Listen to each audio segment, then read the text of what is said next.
যোৱাকালি তেল পেৰিছিলোঁ আৰু এই গিলানটোত ইমানখিনি ওলাইছিলে ইমানখিনিত এনেকৈ কোৱা হয়নে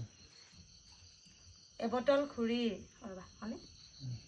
1 লিটাৰ খৰিৰ কাৰণে 2 লিটাৰ ডাঙৰ বৌৰ বাবে আধা লিটাৰ বৌহঁতৰ পৰা ধাৰলৈ আনি খাইছিলোঁ আনহাতে এই আধা লিটাৰ চাকি জ্বলাবলৈ আৰু ইয়াত আছে 750 গ্ৰাম গিলানটোত তেল হৈছিলে ইমানখিনি আৰু ইমানখিনিত 1 লিটাৰ 2 লিটাৰ 3 লিটাৰ 4 লিটাৰ 750 গ্ৰাম তেল ওলাইছে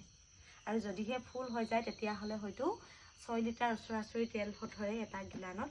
আৰু সৰিয়হ তুলিবলৈ যিহেতু বৌহঁত বাইহঁত চব আহিছিলে কাকো তেল দিয়া হোৱা নাছিলে অহা কাইলৈ বৌক দিম খৰিৰ পৰাও তেল নাছিলে বুলি 1 লিটাৰ ধাৰলৈ আনি খাইছিলোঁ বৌহঁতৰ পৰা 1 লিটাৰ তেল আধা লিটাৰ ধাৰলৈ আনি খাইছিলোঁ এতিয়া কাইলৈ আৰু চবকে দি দিম নিজৰ বাবে ইমানখিনিয়ে মাত্ৰ আকৌ এৰিবই লাগিব